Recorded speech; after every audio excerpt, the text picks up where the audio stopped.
నందు ప్రియులారా, మీ అందరికీ ప్రభువైన యేసుక్రీస్తు నామమున శుభములు. దేవుడు మీ ప్రార్థనలకు జవాబిస్తాడు.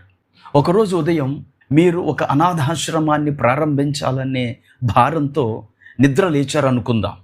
అప్పుడు మీరు దేనికి ప్రాధాన్యత ఇస్తారు? మొదట మీరు నిధుల సేకరణకు ప్రాధాన్యత ఇస్తారు. ఎందుకంటే ఈ ప్రపంచంలో ఏదైనా చెయ్యాలి అంటే డబ్బు కావాలి. కానీ 180 సంవత్సరాల క్రితం జర్మనీలో జన్మించిన ఒక మత బోధకుడు అందుకు భిన్నంగా చేయాలనుకున్నాడు. అతడే జార్జ్ ముల్లర్. ఆ బ్రిటిష్ నగరంలో కలరా వ్యాప్తి చెందటం వల్ల వందలాది మంది పిల్లలు అనాథలయ్యారు. అది చూసిన జార్జ్ ముల్లర్ వారందరికీ సహాయం చేయాలనుకున్నాడు. ఆ అనాథ పిల్లల కొరకు అనాథ ఆశ్రమాన్ని స్థాపించాడు. అయితే పిల్లల అవసరాలు తీరటంలో జార్జ్ ముల్లర్ ఎప్పుడూ దేవుణ్ణి డబ్బు అడగలేదు.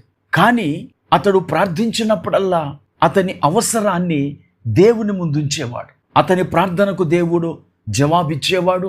అద్భుతంగా అతడు ఏ అవసరత కొరకు ప్రార్థించాడో అవసరాలన్నీ తీరిపోయాయి. ప్రియులారా, ముల్లర్ గారి జీవిత కాలంలో ఆయన స్థాపించిన అనాథాశ్రమాల ద్వారా 10,000 మంది పిల్లలు సంరక్షించబడ్డారు. ఆయన ప్రార్థనల ద్వారా వచ్చిన డబ్బు సుమారు $120 మిలియన్ల ఉంటుంది. అనగా నేటి లెక్క ప్రకారం 12 కోట్ల రూపాయలు. ప్రియరా, జార్జ్ ముల్లర్ గారి యొక్క జీవితాన్ని పరిశీలించినప్పుడు మనకు ఎడతెగక ప్రార్థన చేయాలనే ఆలోచన కలుగుతుంది. ఈ విషయం 1 తెస్సలోనికలకు రాసిన పత్రిక 5:17లో మనం చూస్తాం. అంతేకాదు, దేవునిపై లోతైన విశ్వాసాన్ని కలిగి ఉండాలని గుర్తు చేస్తుంది. అలాగే ఆయన చిత్తానుసారముగా మనం ఏది అడిగినను ఆయన మన మనవి వినును అనే ధైర్యాన్ని మనకు కలిగిస్తుంది. ఈ విషయం యోహాను రాసిన 1 పత్రిక 5వ అధ్యాయం 14వ వచనములో చదువుతాం. ఈ మాటలు వింటున్న నా ప్రియ స్నేహితులారా, నేను ఈ విషయాలన్నీ చెప్పటానికి గల కారణం ప్రార్థించి దేవుని నుండి కోట్ల రూపాయలు పొందమని కాదు. కానీ విశ్వాసముతో మీ అవసరాన్ని దేవుడి దగ్గర పెట్టినప్పుడు క్రీస్తు యేసునందు మహిమలో దేవుడు మన ప్రతి అవసరత తీర్చును అని మీకు జ్ఞాపకం చేయటానికి నేను ఈ విషయాలు ప్రస్తావిస్తున్నాను.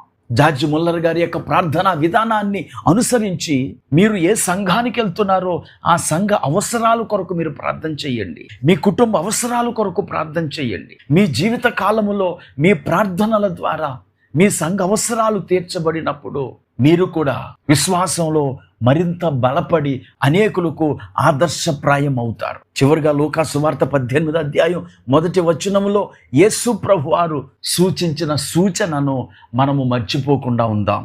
అదేమిటంటే విసుగక నిత్యము ప్రార్థన చేయాలి. ఈ మాటలు వింటున్న ప్రియ స్నేహితుడా, సోదరి, మీరు విసుగక నిత్యము ప్రార్థిస్తున్నారా? లేదా కొంతకాలం ప్రార్థన చేసి ఆగిపోయారా? ఆయన చిత్తానుసారముగా మనము ప్రార్థన చేసినప్పుడు ఆయన మన మనవిని తప్పక వింటాడు. గనుక నేడే మీ ప్రార్థనలను కొనసాగించి ప్రార్థనల ద్వారా అద్భుతాలు పొందుకోండి. ప్రార్థన చేసుకుందాం. కృపా కనికరం కలిగిన మా తండ్రి, నీకు వందనాలు. ఇంతవరకు నీ వాక్యం ద్వారా మాతో మాట్లాడావు. నీ చిత్తానుసారంగా మేమేమడిగినాను దానిని మాకు చేస్తానని వాగ్దానం చేశారు. ఈ మాటలు వింటున్న మా ప్రియ వీక్షకులు నీ చిత్తానుసారంగా ప్రార్థించి పొందుకుంటూ కృప చూపమని యేసుక్రీస్తు నామమున ప్రార్థించి వేడుకుంటున్నాము. ఆమేన్.